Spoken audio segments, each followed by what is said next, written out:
અંતે મિત્રો જયેશભાઈ રાદડિયાને ભાજપે ખુશ કરી નાખ્યા।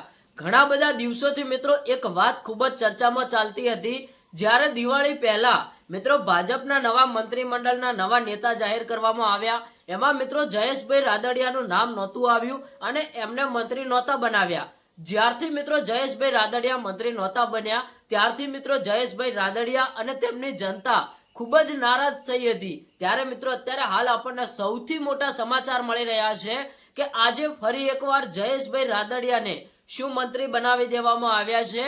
મિત્રો આજે એ વાત ઉપર તમને માહિતી આપવાની છે, કારણ કે મિત્રો ઘણા બધા દિવસોથી આ વાત ખૂબ જ ચર્ચામાં ચાલતી હતી। ઘણા બધા સોશિયલ મીડિયામાં વિડીયો વાયરલ થતા હતા કે જયેશભાઈ રાદડિયાને એક મંત્રી બનાવવાની જરૂર હતી, કારણ કે ભાજપની અંદર એટલા બધા લોકપ્રિય નેતા હતા જયેશભાઈ રાદડિયા। પણ મિત્રો ઘણા બધા લોકોના મનમાં એવું હતું કે જયેશભાઈ રાદડિયાને મંત્રી બનાવવામાં આવશે, પણ મિત્રો એ દિવસે જયેશભાઈ રાદડિયાનું મંત્રી પદની અંદર નામ ન આવ્યું અને તેમને મંત્રી બનાવવામાં ના આવ્યા। જ્યારથી મિત્રો આ સમાચાર તેમની જનતાને મળ્યા અને જયેશભાઈ રાદડિયાને મળ્યા ત્યારથી ઘણા બધા લોકો નારાજ થયા હતા અને ઘણા બધા લોકોની ઉમ્મીદો તૂટી પડી હતી।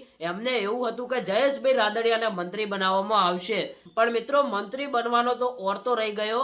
હવે શું અત્યારે હાલ મળતી માહિતી મુજબ નવા સમાચાર મળી રહ્યા છે।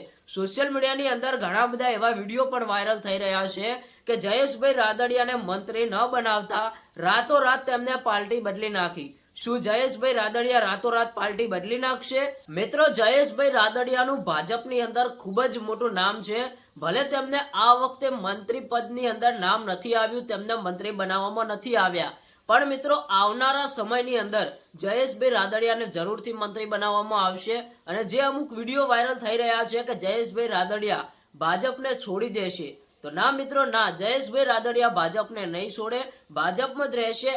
આગળ મિત્રો નવા શું સમાચાર મળે છે દરેક માહિતી જાણવા માટે આપણી આ યુટ્યુબ ચેનલને સબસ્ક્રાઇબ કરીને રાખજો। આજના માટે આ માહિતી મળીએ એક નવા વિડીયો સાથે।